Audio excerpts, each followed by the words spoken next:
గణిత బోధనా పద్ధతుల్లో ముఖ్యమైనటువంటి అంశం అకాడమిక్ స్టాండర్డ్స్. దీన్ని తెలుగులో విద్యా ప్రమాణాలు అంటారు. మీకు ఈ ఎగ్జామ్లో సుమారు 2 లేదా 3 మార్కులు వచ్చే అవకాశం ఈ అంశం నుండి ఉంది. 2015వ సంవత్సరం నుంచి మనం ఈ విద్యా ప్రమాణాలని పాఠ్యపుస్తకంలోనూ అలానే సమగ్ర మూల్యాంకనంలోనూ వాడుతూ ఉన్నాం. ఉపాధ్యాయులుగా, కాబోయే ఉపాధ్యాయులుగా వీటిపై మీకు పూర్తి అవగాహన అవసరం ఎంతైనా ఉంది. గణితానికి ప్రత్యేకంగా 5 విద్యా ప్రమాణాలు ఉన్నాయి. ప్రతి సబ్జెక్టుకు ఒక నిర్దిష్టమైనటువంటి సంఖ్యలో విద్యా ప్రమాణాలు ఉన్నాయి. ఆ విద్యా ప్రమాణాలని సాధించవలసినటువంటి బాధ్యత ఉపాధ్యాయుని పైన ఉంది. అందుచేతనే కేంద్ర ప్రభుత్వం గత కొద్ది రోజులుగా దీనిపైన అనేక ఎక్సర్సైజ్ చేస్తూ వాటిని భారతదేశంలో ఉన్నటువంటి 29 రాష్ట్రాలకు కూడా అనువర్తింపజేసింది. కానీ దాన్ని లెర్నింగ్ అవుట్కమ్స్గా మార్పు చేయటం జరిగింది. విద్యా ప్రమాణాలన్నా ప్రస్తుతం కేంద్ర ప్రభుత్వం సూచించినటువంటి లెర్నింగ్ అవుట్కమ్స్ అన్నా రెండు కూడా సమానమే.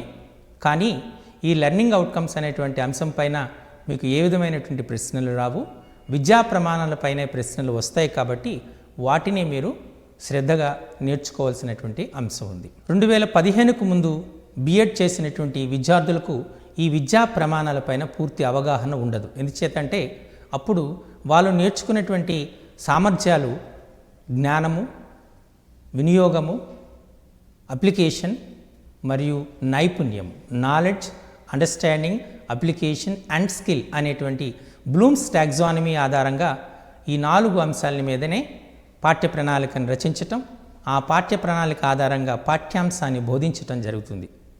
కానీ 2015 సంవత్సరం తర్వాత పాఠ్య ప్రణాళిక స్వరూపం మారింది. పాఠ్య ప్రణాళికను 7 అంశాలుగా విభజించి మనం ఆ పాఠ్యాంశాలని ఈ 5 అకాడమిక్ స్టాండర్డ్స్ అంటే విద్యా ప్రమాణాలు సాధించే విధముగా మనం పాఠ్య ప్రణాళిక రాసుకోవడం జరుగుతూ ఉంటుందన్నమాట. మరి ఈ పాఠ్య ప్రణాళిక రాసే ముందు అవసరమైనటువంటి విద్యా ప్రమాణాలు, పాఠ్యాంశాన్ని బోధించేటప్పుడు అవసరమైన విద్యా ప్రమాణాలు ఏంటి అనేటువంటిది మీరు నేర్చుకోవాలి. మనకు 5 విద్యా ప్రమాణాలు ఉన్నాయని మీకు చెప్పాం కదా.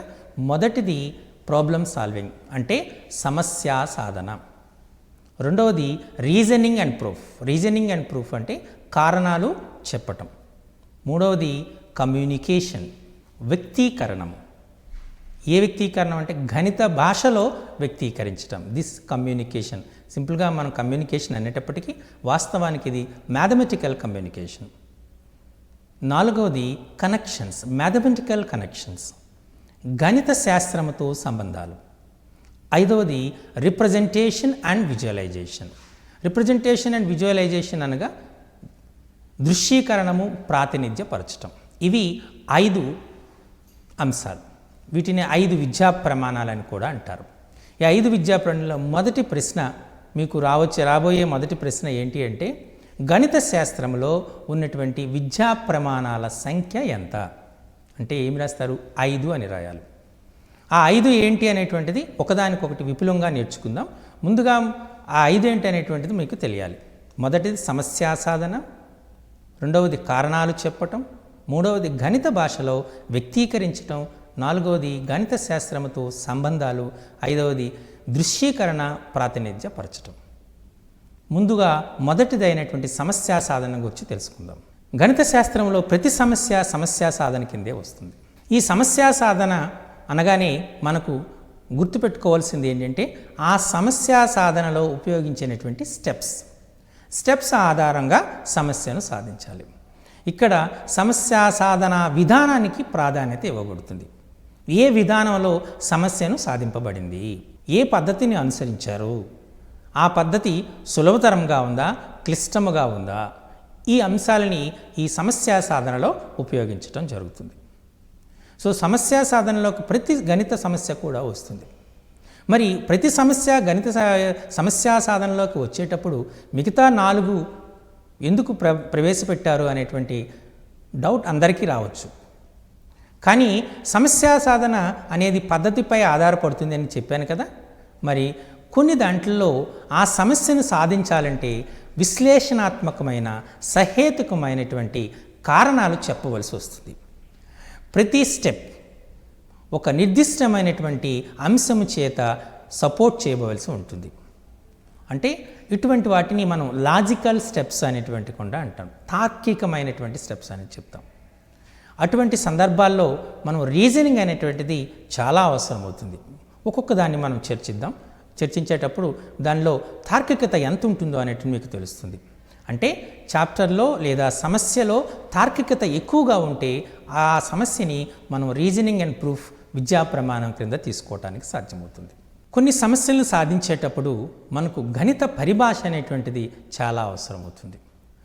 ఆ పరిభాషను ఉపయోగిస్తే తప్ప సమస్య సాధన సాధ్యం కాదు. అటువంటి సందర్భాల్లో సాధన కంటే గణిత పరిభాషను ఉపయోగించేటువంటి సందర్భమే ఎక్కువ ఉంటుంది. అక్కడ మనం ప్రాధాన్యత ఇచ్చింది ఏంటి? గణిత పరిభాషకు. అందుచేత ఆ సమస్యని మనం వ్యక్తీకరణ రూపంలో తీసుకుంటాం. నాలుగవది మీరు చూస్తూ ఉన్నారు, గణిత సంబంధాలు. గణితం తీసుకుంటే మనకు ఇంగ్లీష్లో ఒక కొటేషన్ ఉంది, మీ అందరికీ తెలుసు. Mathematics is the queen of all sciences అని అన్నారు కదా. అంటే గణితం అన్ని శాస్త్రాలతో ముడిపడి ఉంది. గణితము లేని శాస్త్రాన్ని ఊహించటం కూడా కష్టం. గణితం లేని శాస్త్రాన్నే ఊహించటం కష్టం. ఇప్పుడు ఒక డాక్టర్ గారి దగ్గరికి వెళ్ళారనుకోండి, డాక్టర్ గారు మీకు సరైన మందుని ఇవ్వాలనుకోండి, ఆ మందు ఇచ్చేటప్పుడు మీరు ప్రతి పూట లేదా రోజుకొకసారి 15 మిల్లీగ్రాములు తీసుకోండి లేదా 5 ml లిక్విడ్ తీసుకోండి అని చెప్తారు. అంటే ఒక కొలతను చెప్తారు. అక్కడ గణితం ఉంటుంది. ఇప్పుడు బ్లడ్ ప్రెషర్ని కొలిచారనుకోండి, అప్పుడు మీకు ఎంత చెప్తారు? 90/120, 80/120 అని చెప్తారు. అంటే అక్కడ కొలత ఉంటుంది. బీపీ యొక్క ఉచ్ఛ్వాస నిశ్వాసాలు జరిగేటప్పుడు మన యొక్క రక్తపోటు ఎంత ఉంది అని చెప్పడం జరుగుతుంటుంది. అలాగే మనం షుగర్ టెస్ట్కి వెళ్ళామనుకోండి, ఎంత షుగర్ కంటెంట్ ఉంది అనేటువంటి చెప్పడానికి కూడా మనకు లెక్కలు కట్టవలసి వస్తుంది. ఇలా ఈ యొక్క వైద్య శాస్త్రంలో కాదు, రసాయనిక శాస్త్రంలో కాదు, ప్రతి శాస్త్రంలో కూడా గణితం యొక్క అన్వయం అనేటువంటిది ఉంటుంది. ఈ గణిత అన్వయానికి సింపుల్గా మనం చెప్పేటువంటి పదమే కనెక్షన్స్. మరి చివరగా ఉన్నటువంటిది రిప్రజెంటేషన్ అండ్ విజువలైజేషన్. ప్రాతినిధ్యపరచడం, దృశ్యీకరణం. ప్రాతినిధ్యపరచడం అంటే మీరు ఇప్పుడు ఫర్ ఎగ్జాంపుల్ మనం ఏదైనా ఒక వస్తువు చలనంలో ఉందనుకోండి, ఆ చలనంలో ఉన్న వస్తువు యొక్క లక్షణాన్ని మనం తెలియజేయాలనుకుందాం. ఇది ఫిజిక్స్లో వస్తుంది. వెలాసిటీకి, టైంకి, వేగానికి, కాలానికి మధ్య సంబంధం చెప్పాలనుకోండి, ఒక గ్రాఫ్ ద్వారా సూచిస్తాం. ఒక పెరుగుదలను సూచించాలనుకోండి, గ్రాఫ్ను ఉపయోగిస్తాం. ఒక సరళ రేఖను సూచించాలనుకోండి, గ్రాఫ్ను ఉపయోగిస్తాం. సాంఖ్యక శాస్త్రంలో ఆరోహణ సంచిత పౌనఃపున్య వక్రాలు, అవరోహణ సంచిత పౌనఃపున్య వక్రాలు గీయాలనుకోండి, గ్రాఫ్ను ఉపయోగిస్తాం. సమితుల మధ్య ఉన్నటువంటి సంబంధాన్ని తెలియజేయాలనుకోండి, వెనచిత్రాలను ఉపయోగిస్తాం. ఇలా వివిధ రకాలైనటువంటి అంశాల మధ్య ఉన్న సంబంధాలని మనము పటచిత్రంలో కానీ, రేఖాచిత్రంలో కానీ, లేక సాంకేతిక రూపంలో కానీ మనం వ్యక్తపరచటాన్ని మనం ప్రాతినిధ్యపరచటం, దృశ్యీకరణము అంటారు. ఇవి మనకు గణితములో ఉన్నటువంటి 5 విద్యా ప్రమాణాలు. మొదటిది సమస్య సాధన, దీన్నే ప్రాబ్లమ్ సాల్వింగ్ అంటారు.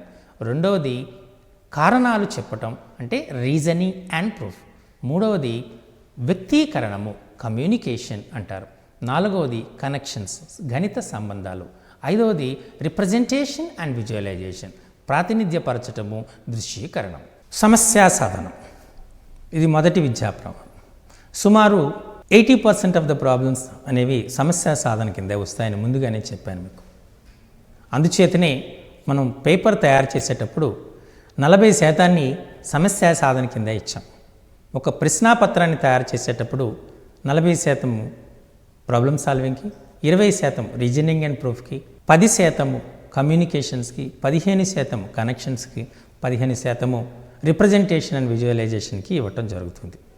ఈ 10, 15, 10 అనేటువంటి స్థిరం కాదు, వాటిని మార్చుకోవచ్చు. కానీ 40% సమస్య సాధనకి, 20% కారణాలు చెప్పడానికి మనం మ్యాండేటరీగా చెప్పుకుంటాం. వీటిని తర్వాత విపులంగా నేర్చుకుందాం. అంటే మీరు ఈ వెయిటేజ్ని చూడగానే మీకు అర్థమవుతుంది, చాలా ప్రాబ్లమ్స్ అనేటువంటివి 40% ప్రాబ్లమ్స్ అనేటువంటివి సమస్యా సాధన నుండే వస్తాయంటే దానికి ఉన్న ప్రాధాన్యతను గుర్తించవచ్చు. ఈ సమస్య సాధన అంటే ఏంటి? ఇందులో సాధించే విధానానికి సాధించే పద్ధతికి మనం విలువని ఇస్తే దాన్ని మనం సమస్యా సాధన అంటారు. అక్కడ సమస్యా సాధన విధానాన్ని మనం చూసి తదనుగుణంగా మార్కుల్ని ఇవ్వడం జరుగుతుంది. మీకు ఫర్ ఎగ్జాంపుల్ x² - x - 6 = 0 అని ఇచ్చాం. x² - x - 6 = 0. ఈ వర్గ సమీకరణానికి మూలాలను కనుక్కోండి అన్నారు. మూలాలను కనుక్కోండి అనేటప్పుడు మనం x² - x - 6 = 0 మూలాలను కనుక్కోండి అంటే మనము టెక్స్ట్ బుక్లో వాటిని కారణాంకాలుగా విభజించి కనుక్కునే పద్ధతి ఉంది, సూత్రాన్ని ఉపయోగించే పద్ధతి ఉంది, ఒక పరిపూర్ణ వర్గముగా మార్చే పద్ధతి ఉంది. ఈ 3 పద్ధతుల్లో ఏదో ఒక పద్ధతిని మీరు తీసుకోవచ్చు. x² - x - 6 = 0. ఇప్పుడు మీరు 3 పద్ధతుల్ని నేను మీకు చూపిస్తాను. ఈ స్లైడ్స్లో జాగ్రత్తగా అబ్జర్వ్ చేయండి. x² - x - 6 = 0ని మనం x - 3 × x + 2గా రాసుకోవచ్చు. అంతేనా? x - 3 × x + 2గా రాసుకోవచ్చు. కాబట్టి x - 3 = 0 అవుతుంది, x + 2 = 0 అవుతుంది. అంటే x = 3, x = -2 అవుతుంది. అంటే 3 - 2 అనేటువంటివి మనకు x² - x - 6 యొక్క మూలాలు అవుతాయి.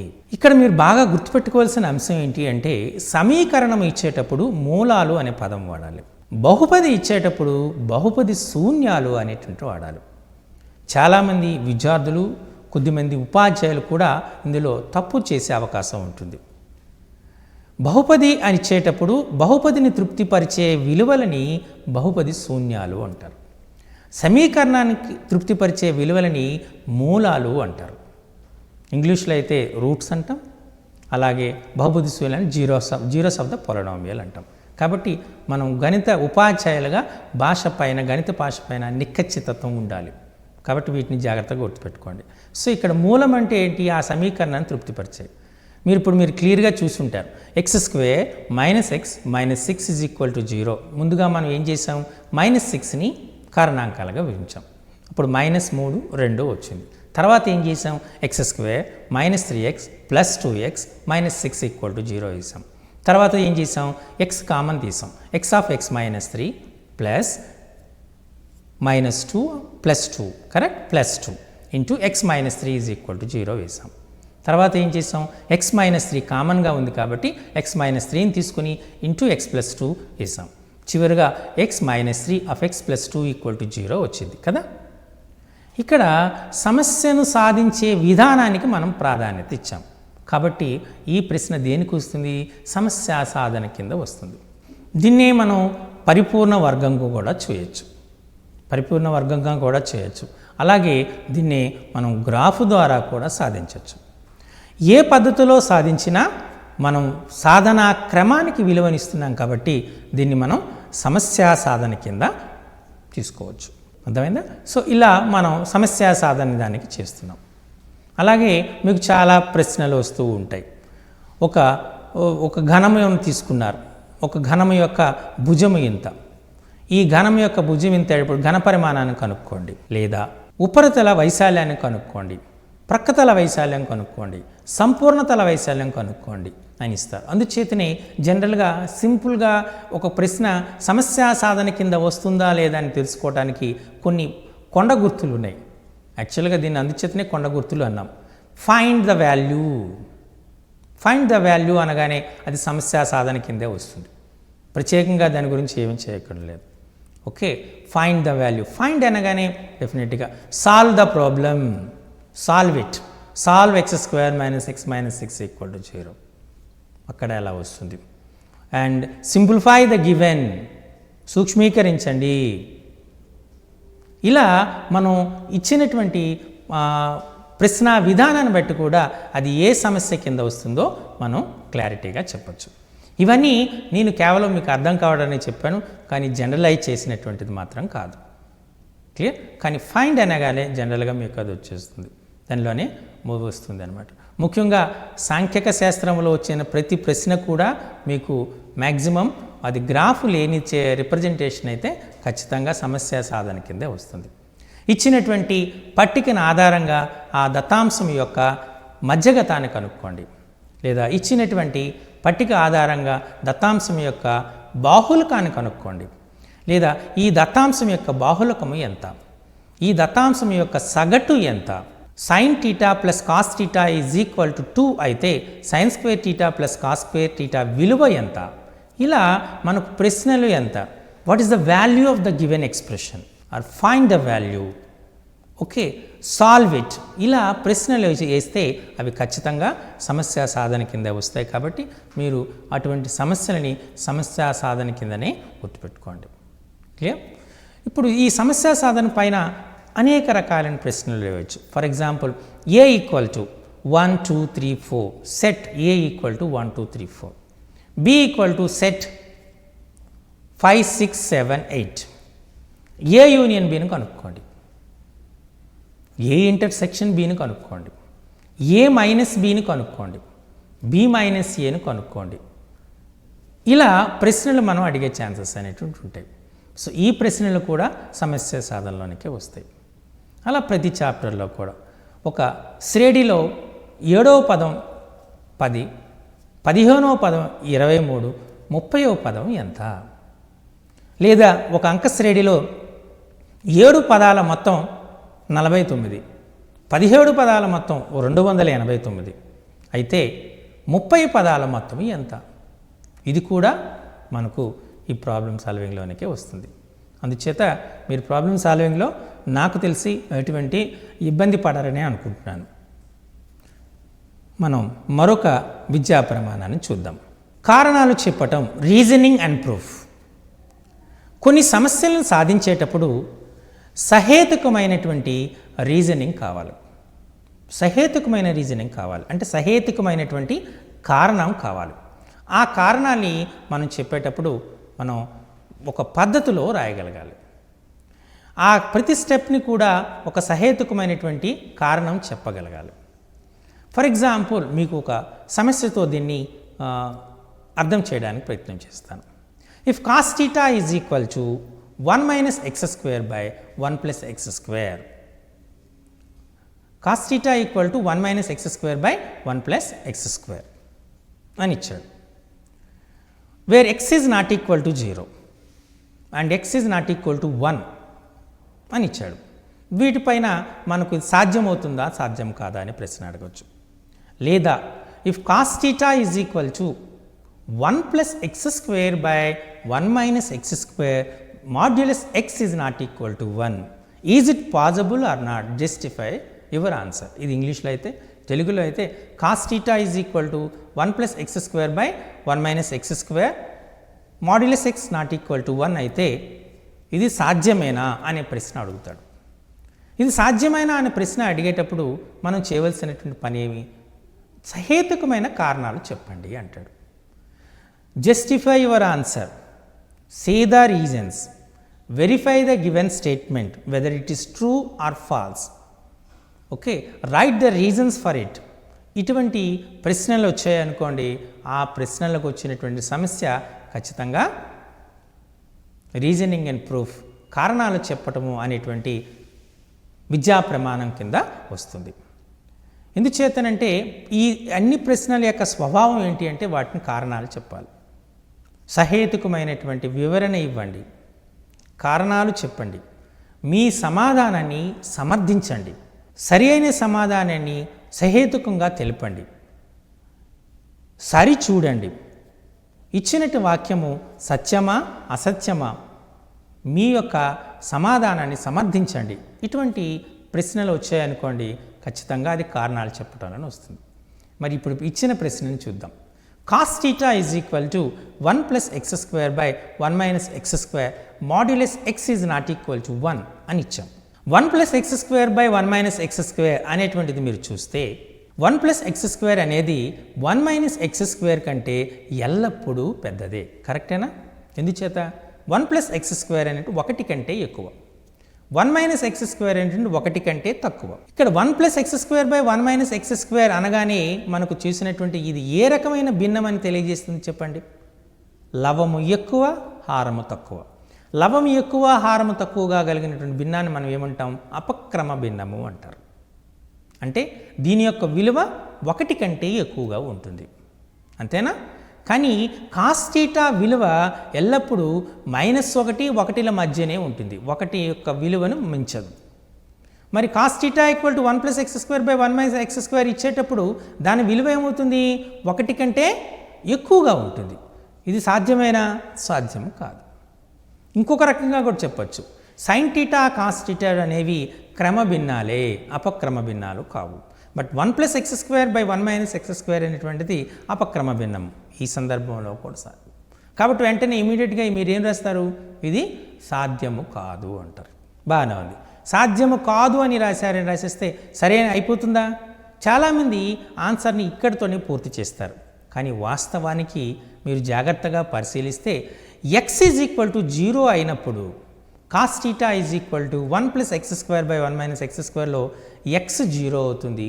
అంటే 1/1 కాస్ థీటా = 1 అంటే కాస్ 0 1 కాబట్టి థీటా = 0 అవుతుంది.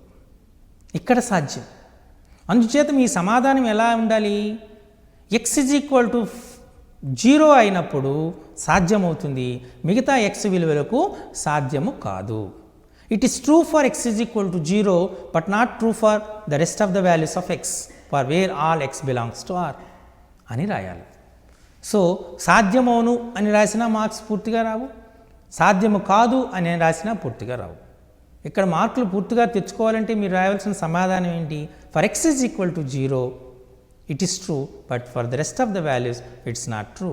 x = 0 అయినప్పుడు సాధ్యమవుతుంది, మిగతా x యొక్క విలువలకు ఈ సమీకరణము సాధ్యము కాదు అని రాయవలసి ఉంటుంది. ఈ అంశాన్ని మీరు చాలా జాగ్రత్తగా గుర్తుపెట్టుకోవాల్సి ఉంటుంది. క్లియర్? సో ఇక్కడ మనకు సమస్య సాధనకు ప్రాధాన్యత ఇవ్వలేదు, ఉపయోగించే పద్ధతికి ప్రాధాన్యత ఇవ్వలేదు. అంతేనా? ఇచ్చినటువంటి ప్రాధాన్యత దేనికి ఇచ్చాము? మనం కారణాలు చెప్పటం, ఎందుచేత సాధ్యమైంది, ఎందుచేత సాధ్యము కాలేదు అనేటువంటిది చెప్పటం జరిగింది. అలా జరిగితే మనం దేనికి వస్తుంది? ఏ సమస్యకు వస్తుంది? మనకు రీజనింగ్ అండ్ ప్రూఫ్స్, కారణాలు చెప్పటము ఉంటుంది. ఇంకా మీకు మొదటి చెప్పినట్టు if cos theta = 1 + x² / 1 - x² where modulus x is not equal to 1 is it possible or not? ఇది సాధ్యమేనా అని మనం ప్రశ్న వేశాము. మీ సమాధానాన్ని సహేతుకముగా తెలుపుము అన్నాము. సహేతుకముగా తెలుపుము అనగానే మీకు క్లారిటీగా తెలిసిపోతుంది ఈ ప్రశ్న రీజనింగ్ అండ్ ప్రూఫ్కి వస్తుంది అనేటువంటిది. అంతేనా? ఓకే. ఇప్పుడు మరొక ప్రశ్నతో మనం ఈ కారణాలు చెప్పడం అనేటువంటిది చూద్దాం. 10వ తరగతి టెక్స్ట్ బుక్లో మీకు ఒక ప్రశ్న ఇచ్చాం, ప్రయత్నించండి అనే ప్రశ్న. దానిలో ఒక ప్రశ్న ఇచ్చాం. ఒక లంబకోణ త్రిభుజములో పైథాగరన్ ట్రిప్లెట్లో, పైథాగరన్ త్రికములో కనీసము ఒక సంఖ్య సరి సంఖ్య కావాలి. ఇది సరి అయినదానా? మీ సమాధానాన్ని సమర్థింపు. ఈ ప్రశ్న ఇవ్వడం జరిగింది. In a Pythagorean triplet at least 1 number should be an even number, justify your answer. ఇది ప్రశ్న. ఈ ప్రశ్నను మీరు సమాధానం ఏం చేస్తారు? చాలా వరకు చాలామంది ఏం చేస్తున్నారంటే విలువలను ఎగ్జాంపుల్స్ ఇస్తున్నారు, కౌంటర్ ఎగ్జాంపుల్స్ ఇస్తున్నారు. 3, 4, 5, 4 సరి సంఖ్య, 5, 12, 13, 12 సరి సంఖ్య, 6, 8, 10, 6, 8, 10 అన్నీ సరి సంఖ్యలే, 7, 24, 25, 24 సరి సంఖ్య. సో ఇలా ఒక 5 ఉదాహరణలు ఇచ్చి కాబట్టి కనీసం 1 సరి సంఖ్యగా ఉండాలి కాబట్టి ఇది సరి అయిన వాక్యమే అని రాస్తున్నారు. కానీ వాస్తవానికి సరి అయిన సమాధానం కాదు. కౌంటర్ ఎగ్జాంపుల్స్ ద్వారా నిరూపించడం అనేటువంటిది రీజనింగ్ అండ్ ప్రూఫ్, కారణాలు చెప్పడంలోనికి రాదు. దీనికి బలమైనటువంటి కారణం ఉంది. గణిత శాస్త్ర చరిత్రలో ఒక విలువైనటువంటి అంశం ఉంది. మీ అందరూ వినే ఉంటారు, ప్రతి సంఖ్యకు ఒక నిర్దిష్టమైనటువంటి సాంకేతిక రూపం ఉంది. సరి సంఖ్య 2n, బేసి సంఖ్య 2n-1 ఆర్ 2n+1, పరిపూర్ణ సంఖ్య 2^k-1 × 2^k-1. ఇలా ప్రతిదానికి ఒక ఎన్నవ పదానం అని చెప్పే ఆస్కారం ఉంటుంది. అలానే మనకు ఫెర్మాట్ అనేటువంటి ఒక గణిత శాస్త్రవేత్త తను ప్రధాన సంఖ్యకు ఒక సాంకేతిక రూపం ఇచ్చాడు, 2n+1. దీన్ని ప్రధాన సంఖ్య అన్నాడు. అందరూ ఫెర్మాట్ ఇచ్చినటువంటి సూత్రం కాబట్టి ప్రతి వాళ్ళు దాన్ని అంగీకరించారు. For n = 1 it is true, for n = 2 it is also true, for n = 3 కూడా సత్యమే, n = 4 కూడా సత్యమే, n=5 తీసుకునేటప్పటికీ అది 641తో భాగింపబడుతుందని ఆయిలర్ అనేటువంటి గణిత శాస్త్రవేత్త నిరూపించాడు. n=1కి కరెక్టే, 2కు కరెక్టే, 3కి కరెక్టే, 4కు కూడా కరెక్టే. అంత మాత్రాన అన్నింటికీ కరెక్టే అనుకోవడం పొరపాటు. సో 5 చేత 5ని తీసుకున్నారనుకోండి, 2 అంటే 2 + 1 అనేది 641తో భాగింపబడుతుంది. ఇది రుజువు చేయబడినటువంటి సత్యం. మనం కూడా రుజువు చేయొచ్చు. అంటే మనం కొన్ని సందర్భాలకు సత్యమైనంత మాత్రాన అన్ని సందర్భాలకు సత్యం అవుతుంది అనుకోవటం అనేటువంటిది పొరపాటు అవుతుంది. కాబట్టి కౌంటర్ ఎగ్జాంపుల్స్ అనేటువంటివి మనం ఏదైనా ఒక వాక్యాన్ని యొక్క సత్య నిర్ధారణ చేయటానికి పనికిరాదు, కేవలం పరిశీలించటానికే పనికొస్తుంది. పరిశీలన వేరు, రుజువు చేయటం వేరు. పరిశీలించండి, verify, correct, but prove correct కాదు. కాబట్టి మీ అందరికీ చెప్పేది ఏంటంటే, మీరు జనరల్గా చేసేటప్పుడు ఇటువంటి వాటి కౌంటర్ ఎగ్జాంపుల్స్కి వెళ్ళకండి. దీన్ని మీరు క్లియర్గా చేయొచ్చు.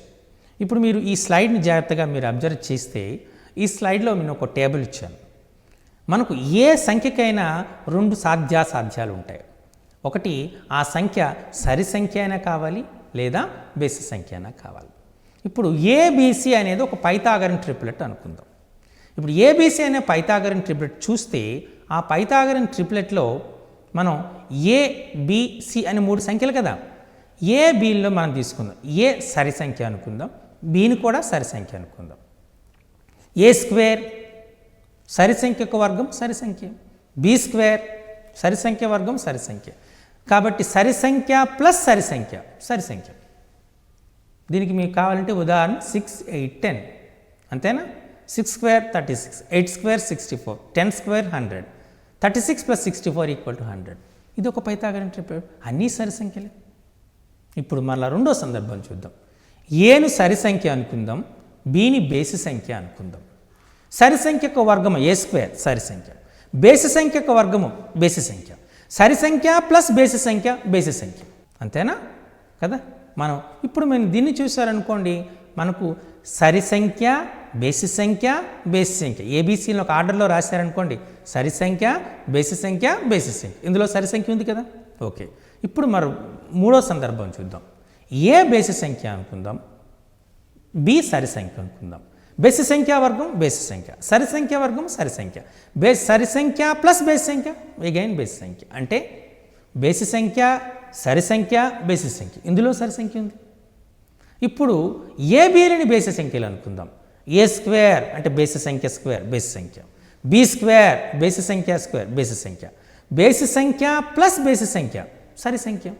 అంటే ఇక్కడ బేసి సంఖ్య, బేసి సంఖ్య, సరి సంఖ్య. ఇప్పుడు 4 సందర్భాలు ఉన్నాయి, జాగ్రత్తగా పరిశీలించండి. సరి సంఖ్య, సరి సంఖ్య, సరి సంఖ్య, అందులో 3 సరి సంఖ్యలు. సరి సంఖ్య, బేసి సంఖ్య, సరి సంఖ్య, అందులో సరి సంఖ్య ఉంది. బేసి సంఖ్య, సరి సంఖ్య, బేసి సంఖ్య, అందులో ఒక సరి సంఖ్య ఉంది. బేసి సంఖ్య, బేసి సంఖ్య, సరి సంఖ్య, ఇందులో కూడా సరి సంఖ్య ఉంది. అంటే అన్ని సందర్భాల్లో సరి సంఖ్య లేనిది పైథాగరన్ ట్రిప్లెట్ లేదు. అంటే పైథాగరన్ ట్రిప్లెట్లో కనీసం ఒకటైనా సరి సంఖ్య కావాలి, కానిచో అది సాధ్యము కాదు. ఇక్కడ విధానానికి మనం ఇంపార్టెన్స్ ఇవ్వలేదు. దేనికి ఇచ్చాము? తార్కికతకు, లాజికల్ రీజనింగ్కి, కారణాన్ని చెప్పటానికి మనం ఎక్కువ ఇంపార్టెన్స్ ఇచ్చాం. అందుచేత మనకు ఇది ఏమైంది, మనకు కారణాలు చెప్పడానికి ఒక ఉదాహరణగా మనం చెప్పుకోవచ్చు. అర్థమైందా?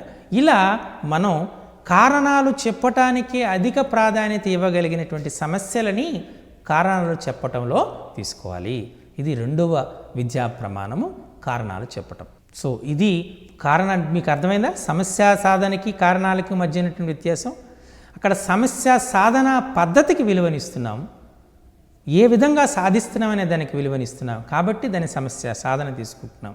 కారణాలు చెప్పటంలో సమస్య సాధన విధానానికి ప్రాధాన్యత లేదు. ఏ రకంగా మన యొక్క సమాధానాన్ని సమర్థిస్తున్నాం, దానికి మనం చెప్పేటటువంటి కారణాలు ఏమిటి అనే దానికి ప్రాధాన్యత ఇస్తున్నాం. సో అది మనకు కారణాలు చెప్పడంలోకి వస్తుంది. ఇప్పుడు మూడవది చూద్దాం. మూడవది ఏంటి? వ్యక్తీకరణం. వ్యక్తీకరణం అనగానే మనకు కమ్యూనికేషన్ అంటారు. గణితము ఒక శాస్త్రం. గణితాన్ని నేర్చుకోవాలనేది ఒక గొప్ప గణిత శాస్త్రవేత్త అన్నాడు. Getting enjoyment by doing mathematics and getting enjoyment by listening classical music both are same అన్నాడు. శాస్త్రీయ సంగీతాన్ని విని ఆనందం పొందటం, గణితాన్ని చేసి ఆనందం పొందటం రెండు ఒకటే అంటాడు.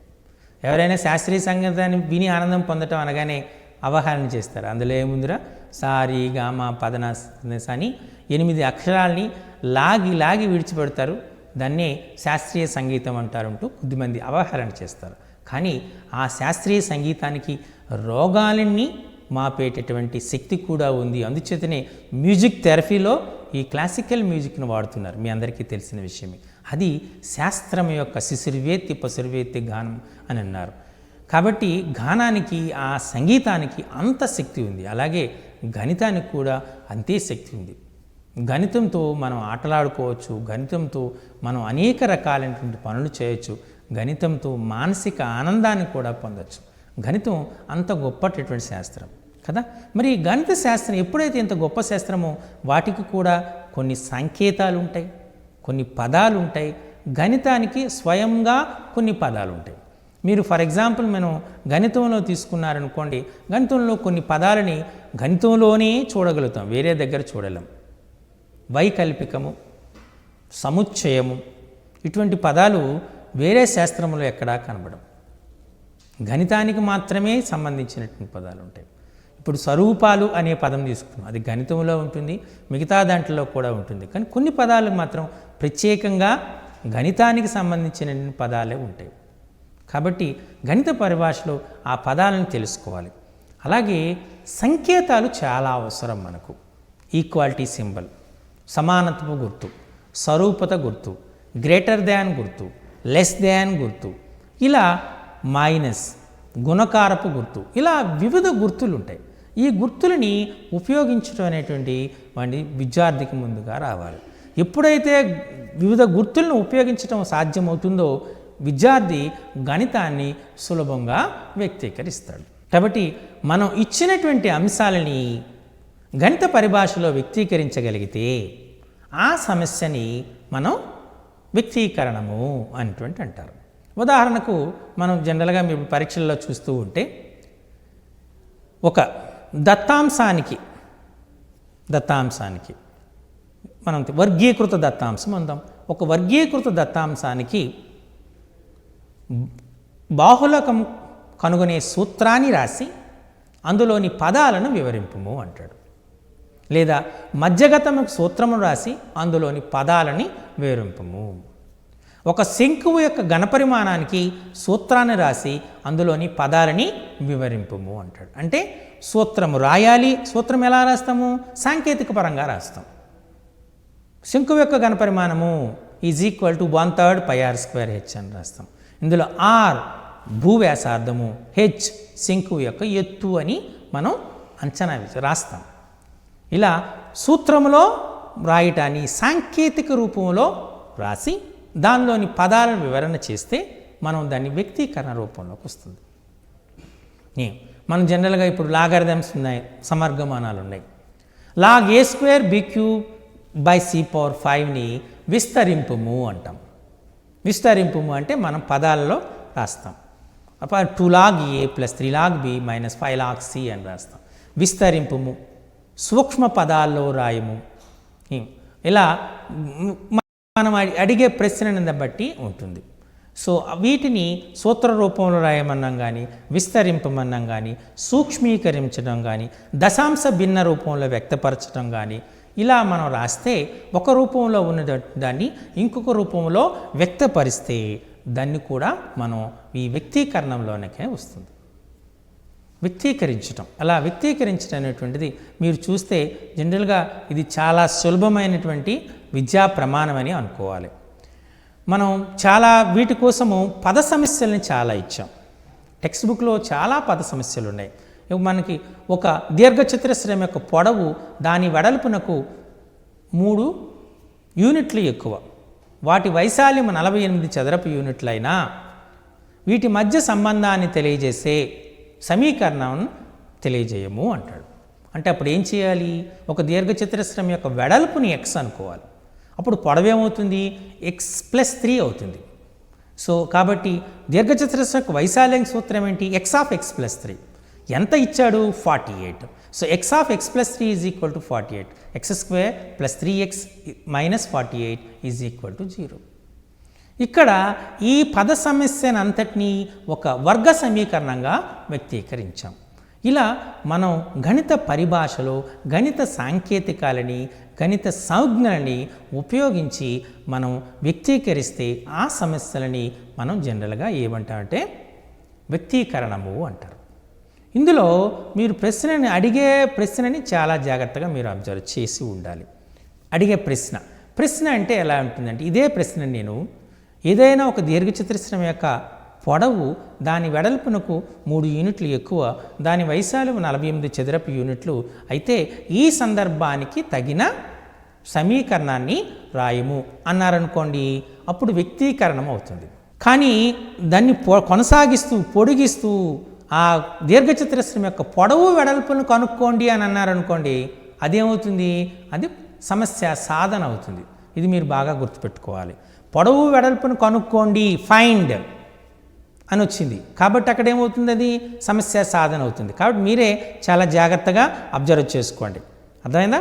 సో మీరు అడిగే ప్రశ్నను బట్టే దాని యొక్క విద్యా ప్రమాణం అనేటువంటిది మార్పు అవుతుంది. అందుచేత ఇక్కడ మనం వ్యక్తీకరణము అనే పదం ఎందుకు ఉపయోగించని చెప్పండి. అక్కడ మనం ఇచ్చినటువంటిది విద్యార్థి లేదా వ్యక్తి సమస్యని గణిత పరిభాషలో వ్యక్తీకరిస్తున్నాడా లేదా అనేటువంటిది చూడబోతున్నాం. ఆ విద్యా ప్రమాణాన్ని పరిశీలించబోతున్నాం. కాబట్టి ఆ సమస్య అంతటితో ఆగాలి. అలా కాకుండా దాని యొక్క విలువలను కనుక్కోండి అన్నాడు అనుకోండి, అప్పుడు పూర్తిగా మనకు ప్రాసెస్కి విధానానికి ప్రాధాన్యత ఇస్తున్నాం కాబట్టి అది సమస్య సాధన కింద వెళ్ళిపోతుంది. సో ఇది వ్యక్తీకరణం. ఇలా మనకు ప్రతి చాప్టర్లో కూడా మనకు ఈ వ్యక్తీకరణానికి ఆస్కారం ఎక్కువగా ఉంటుంది. 2 సమితులు వియుక్త సమితులు అన్నాడు. దీన్ని సాంకేతిక రూపంలో చూపండి. 2 సమితులు వియుక్త సమితి సాంకేతిక రూపం అంటే ఏ అనే సమితిని తీసుకోండి, బి అనే సమితిని తీసుకోండి. వియుక్త సమితులు అనగానేమి? వాటి యొక్క ఛేదన సమితి శూన్య సమితి అవ్వాలి. అంటే వాటికి ఉమ్మడి మూలకాలు ఉండకూడదు. A intersection B is equal to 5. దీన్ని ఇలా 2 సమితుల యొక్క ఛేదనం మనకు శూన్య సమితి అయితే వాటిని వియుక్త సమితులు అంటారు. సో సింపుల్గా మనం A intersection B is equal to 5 అని చెప్తున్నాం. అంతేనా? ఇలా మనం ప్రతిదానికి కూడా అలాగే బీజగణితంలో ఈ వ్యక్తీకరణకు చాలా అవకాశం ఎక్కువగా ఉంటుంది. ఎందుకంటే అందులో పద సమస్యలో మనం చాలా ఒక సంఖ్యకు 2 రెట్లు అంటే 2x, సంఖ్యకు 3 ఎక్కువ x ప్లస్ 3, సంఖ్య కంటే 5 తక్కువ x మైనస్ 5, ఇలా సంఖ్యలో 5వ వంతు x/5.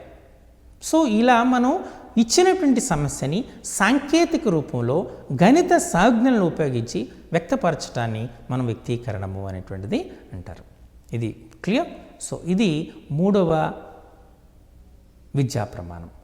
ఇప్పుడు 4వ విద్యా ప్రమాణాన్ని చూద్దాం. 4వ విద్యా ప్రమాణం మనకు ఏంటి? సంబంధాలు, గణిత సంబంధాలు. గణితం అన్ని శాస్త్రాలతో సంబంధం కలిగి ఉంటుందని మీకు చెప్పాను, ఇప్పుడే చెప్పుకున్నాం. ఇప్పుడు మనం ఫర్ ఎగ్జాంపుల్ ఇచ్చినటువంటి ఒక ద్రావణం ఇచ్చాడు, ఒక సొల్యూషన్ ఇచ్చారు. ఇది ఆమ్లమా క్షారమా అని అడిగారు. చెప్పగానే మనం లిట్మస్ పేపర్స్ను వాడుతున్నాము. లిట్మస్ పేపర్ను వాడి అది ఎంత మనకు pH వచ్చింది అని చూస్తాం. అది 7 నుంచి 14 మధ్యలో ఉంది అనుకోండి క్షారము అంటాం. 0 నుంచి 7కు మధ్యలో ఉంది అనుకోండి ఆమ్లము అంటాం. 7 అనుకోండి తటస్థ ద్రావణము అంటాం. చూసారా? అంటే ఇక్కడ మనం దేన్ని ఉపయోగిస్తున్నాము? సంవర్గమానం అనేటువంటి కాన్సెప్ట్ను ఉపయోగిస్తున్నాం. యాక్చువల్గా pH is equal to minus log of H+. అయానుల యొక్క సంవర్గమాన విలువని మనం pH అంటాం. అంటే మనం ఆమ్లమా క్షారమా ఒక లక్షణాన్ని తెలుసుకోవడానికి, ఒక ద్రావణం యొక్క లక్షణాన్ని తెలుసుకోవడానికి మనం సంవర్గమానాన్ని వాడామా లేదా? అలాగే మనం ఉదాహరణకు మనం చూస్తూ ఉన్నాం. ఇప్పుడు ఏదైనా ఒక వస్తువుని తీసుకుందాం. ఫర్ ఎగ్జాంపుల్ రీసెంట్గా PSLVని ప్రొజెక్ట్ చేశారు మనకి. మనం ఒక ట్రాక్ రికార్డు కూడా వరల్డ్ రికార్డ్ అనేటువంటి సాధించాం. 103 ఉపగ్రహాలని ఒకేసారి ప్రయోగించాం, ర్యాకెట్ లాంచ్ చేసాం కదా.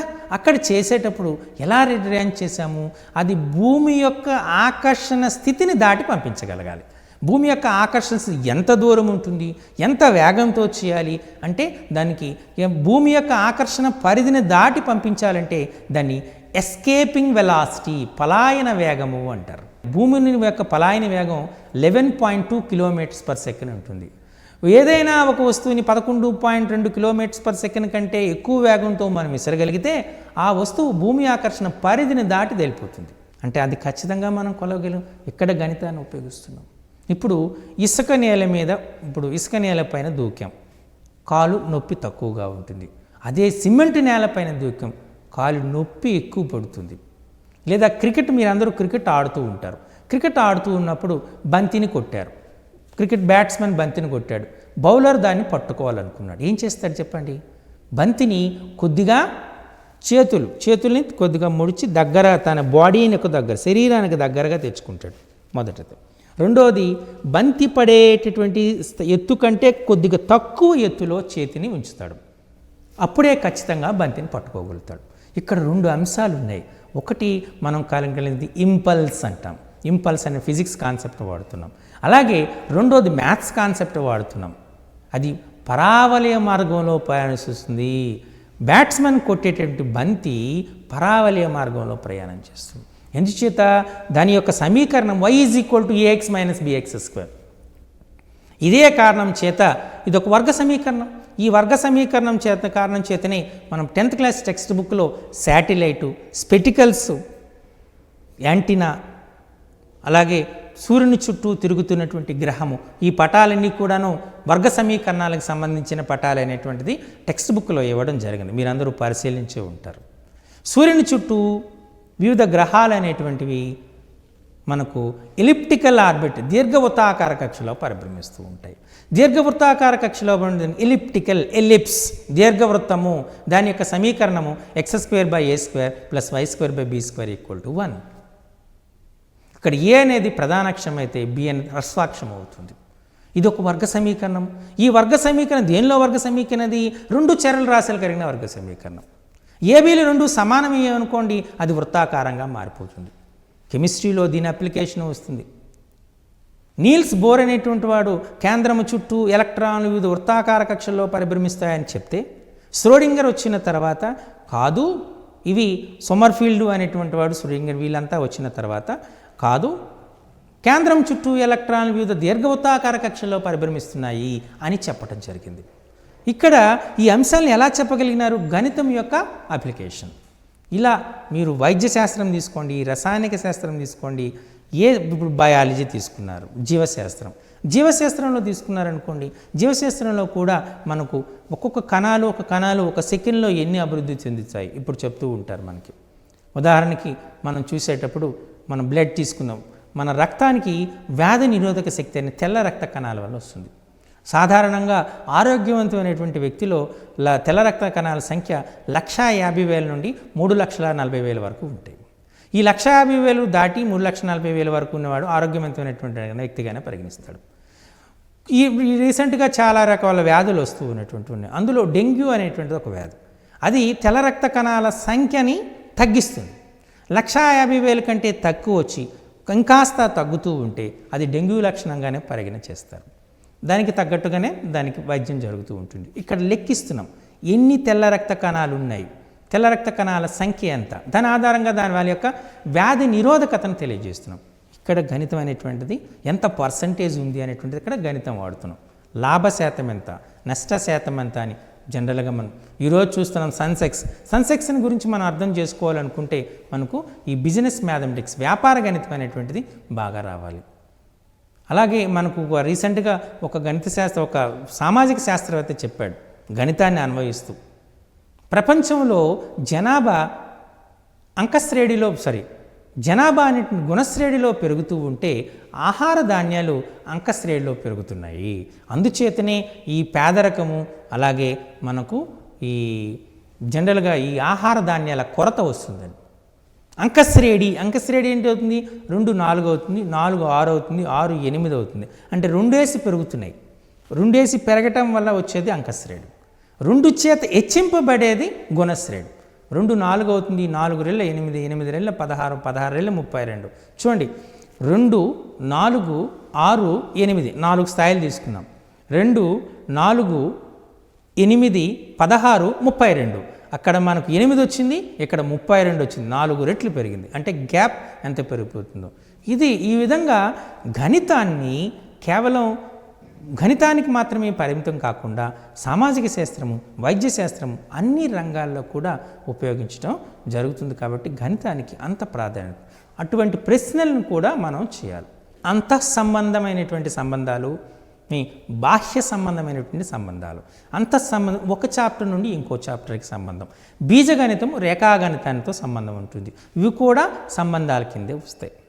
మనం ఫర్ ఎగ్జాంపుల్ మనం ఏదో తీసుకున్నాం, ఓ ట్రయాంగిల్ ఏబీసీలో DE is parallel to BC, AD is 2x, DE is 3x, AE is 3x - 4 and EC is equal to 7x + 3 అయినా ఏబి బీసీ ఏసీల కొలతను కనుక్కోండి అంటాం. ఇది రేఖాగణితం సంబంధించినటువంటి స్వరూప త్రిభుజాల యొక్క ధర్మం పైన ఆధారపడినటువంటి ప్రాథమిక అనుపాత సిద్ధాంతంపై ఆధారపడినటువంటి లెక్క. ఇది రేఖాగణితంలో వస్తుంది. ఎక్స్ వాటిని మనకు సాధిస్తే మనకు ఒక వర్గ సమీకరణం వస్తుంది. వర్గ సమీకరణాలు అనేటువంటి బీజగణితానికి సంబంధించినటువంటి లెక్క. అంటే బీజగణితాన్ని రేఖాగణితంతో మనం ముడిపడ్డాం. ఇప్పుడు మీరు ఈ స్లైడ్ని జాగ్రత్తగా అబ్జర్వ్ చేయండి. చూస్తే రేఖాగణితము, సంఖ్యాశాస్త్రం ఏ విధంగా ముడిపడి ఉన్నాయో మీకు క్లారిటీగా అర్థమవుతుంది. ఒక లంబకోణ త్రిభుజములో అతి చిన్న భుజము 47 యూనిట్లు, మిగిలిన భుజాలు ధనపూర్ణ సంఖ్యలు. అయినా ఆ లంబకోణ త్రిభుజం యొక్క చుట్టుకొలతను కనుక్కోండి. ఇది ప్రశ్న. దీన్ని చేసేటువంటి విధానం ఏంటి? చేస్తారు. ముందుగా లంబకోణ త్రిభుజం గీస్తారు. ఏబీసీ లంబకోణ త్రిభుజం అనుకోండి, బి 90 డిగ్రీలు అనుకోండి. సో బీకి ఎదురుగా ఉన్నటువంటి భుజం ఏసీ అవుతుంది. కాబట్టి ఏసీ యొక్క పొడవు మనం తెలియదు కాబట్టి, కర్ణం అది తెలియదు కాబట్టి ఎం అనుకుందాం. కర్ణమే పెద్ద భుజం, చిన్న భుజం ఇచ్చాడు మనకి కాబట్టి దాన్ని ఎం అనుకుందాం. రెండవ భుజాన్ని అతి చిన్న భుజాన్ని 47 అనుకుందాం. ఈ మూడిటి మధ్య సంబంధం ఏమవుతుంది మనకు? m² is equal to n² + 17² or m² - n² equal to 17² అవుతుంది. m² - n² అనేటువంటిది రెండు వర్గాల యొక్క భేదం. ఇది a² - b² సూత్ర రూపంలో ఉంది. కాబట్టి మీరు చేయగలిగిన పని ఏంటి? m + n × m - 1nగా కారణాంకాలకు రాయొచ్చు. ఇక్కడ ఉన్నటువంటి గొప్పతనం ఏంటంటే ఈ సమస్యలో సంఖ్యాశాస్త్రం యొక్క అప్లికేషన్ చాలా ఉంది. 47 ఈజ్ అ ప్రైమ్ నెంబర్ అనేటువంటి గుర్తుపట్టాలి. ఇది ప్రధాన సంఖ్య అనేటువంటిది గుర్తుపట్టగలగాలి. గుర్తుపట్టగలిగితేనే సమస్య సాధించగలరు. అదర్వైజ్ సమస్యను సాధించడం అసాధ్యం. ఎప్పుడైతే గుర్తుపెట్టారో మిగతా 2-3 స్టెప్స్ చాలా సింపుల్. 47 prime number. ప్రధాన సంఖ్య ఏంటి అండి? సంఖ్య మరియు అదే సంఖ్య, ఒకటి మరియు అదే సంఖ్య కారణాంకాలుగా కలిగిన సంఖ్యని ప్రధాన సంఖ్య అంటారు. ఇప్పుడు 47 ప్రధాన సంఖ్య అయిందంటే దానికి ఉన్నటువంటి కారణాంకాలు ఏమవుతాయి? 1, 47. 47² కదా, దీనికి ఉన్న సాధ్యాసాధ్యాలు ఏంటి? 47 × 47 ఒకటి రాయొచ్చు, 47² × 1 అని రాయొచ్చు. ఇక్కడ m + n m - n ఉంది. m + n అంటే కర్ణము ప్లస్ ఇంకొక భుజం. ఈ రెండు భుజాల యొక్క మొత్తము ఆ రెండు భుజాల యొక్క భేదం కంటే ఎల్లప్పుడూ ఎక్కువగా ఉంటుంది తప్ప సమానంగా ఉండదు. అంటే m + n is always greater than m - n but not less than or equal. కాబట్టి m + n m - n అనే రెండు వేరువేరు విలువలు. కానీ ఇక్కడ ఉన్న మొదటి సాధ్యం ఏంటి? 47 × 47. ఇది తీసుకోవడం సాధ్యమవుతుందా? ఇది తీసుకోవటం సాధ్యము కాదు. ఎప్పుడైతే ఇది తీసుకోవటం సాధ్యం కాదో అప్పుడు మనం చేయవలసినటువంటి పని ఏంటి? ఎప్పుడైతే సాధ్యం కాదో మొదటి దాన్ని విడిచిపెట్టి రెండో దానికి వెళ్ళాలి. అంటే m + n = 47² అవ్వాలి, m - n = 1 అవ్వాలి. m + n 47² అయిందనుకోండి, మనకు కావాల్సింది ఏంటి? ఆ త్రిభుజం యొక్క చుట్టుకొలత కావాలి. చుట్టుకొలత అంటే ఏంటి? 3 భుజాల యొక్క మొత్తం. 3 భుజాలు అంటే m, n, 47 యొక్క మొత్తం. m + n + 47. m + n already మీరు క్యాలిక్యులేట్ చేశారు 47²గా. 47² + 47, 47 × 47 + 1 అంటే 47 × 48. ఇక్కడ మనం దేనిని ప్రాధాన్యత ఇచ్చాము? సంఖ్యాశాస్త్రము, నెంబర్ సిస్టాన్ని జియోమెట్రీ రేఖాగణితంతో అన్వయించాము, సంధానం చేశాం, సంబంధాన్ని కలిపాం. కాబట్టి ఈ ప్రశ్న మనకు దేనికి వస్తుంది? ఖచ్చితంగా ఇది మనం సమస్య సాధన కాకుండా సంబంధాల్లో వస్తుంది. ఇప్పుడు చివరగా ఉన్నటువంటి 5వ విద్యా ప్రమాణం చూద్దాం. 5వ విద్యా ప్రమాణము ప్రాతినిధ్యపరచటము, దృశ్యీకరణం. దృశ్యీకరణము, ప్రాతినిధ్యపరచడం. దృశ్యీకరణము, ప్రాతినిధ్యపరచడం అంటే మీరు జాగ్రత్తగా పరిశీలన చేసే ఉంటారు. దృశ్యీకరణము, ప్రాతినిధ్యపరచడంలో క్లియర్గా పేర్లోనే ఉంది, రిప్రజెంటేషన్ అండ్ విజువలైజేషన్. ఒక ఇచ్చినటువంటి కరణీయ సంఖ్యను సంఖ్యారేఖపై చూపుము అన్నాడు. సంఖ్యారేఖపై చూపటం అనేటువంటిది మనం ఒక గ్రాఫికల్ రిప్రజెంటేషన్. కాబట్టి ఇది ప్రాతినిధ్యపరచడం వస్తుంది. 2 సమితులు ఇచ్చి ఆ సమితుల మధ్య సంబంధాన్ని తెలిచే వెన్ చిత్రాన్ని గీయము ప్రాతినిధ్యపరచడంలో వస్తుంది. ఇచ్చినటువంటి బహుపది యొక్క రేఖాచిత్రాన్ని గీయము ప్రాతినిధ్యంలోకి వస్తుంది. ఇచ్చినటువంటి వర్గ సమీకరణమని రేఖాచిత్రం ద్వారా వ్యక్తపరచము. సాంఖ్యశాస్త్రంలో మీరు చూస్తే, సాంఖ్యశాస్త్రంలో ఇచ్చినటువంటి దత్తాంశానికి ఆరోహణ సంచిత పౌనఃపున్య వక్రాలు, అవరోహణ సంచిత పౌనఃపున్య వక్రాలు, అదే మనం ఓజివ్ కర్వ్స్ అంటాం. ఈ ఓజివ్ కర్వ్స్ని గీయండి, అది కూడా ప్రాతినిధ్యపరచడంలో వస్తుంది.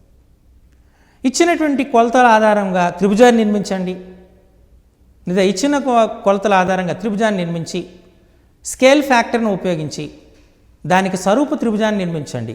ఇలా నిర్మాణాలు కూడా ప్రాతినిధ్యపరచడంలో వస్తాయి. సో ఈ విధంగా మనం ఏదైనా అంశం తీసుకోండి, ఆ అంశాన్ని మనం పటచిత్రంలో కానీ, గ్రాఫ్ ద్వారా కానీ, రేఖాచిత్ర రూపంలో కానీ, వెన్చిత్ర రూపంలో కానీ, రేఖా రూపంలో కానీ సూచిస్తే, ప్రాతినిధ్యపరిస్తే దాన్ని మనం రిప్రజెంటేషన్ అండ్ విజువలైజేషన్, దృశ్యీకరణము, ప్రాతినిధ్యపరచడము అనేటువంటి దానిలోకి క్లారిటీగా వస్తుంది. ఇది మీకు నాకు తెలిసి సులభంగా చేయొచ్చు.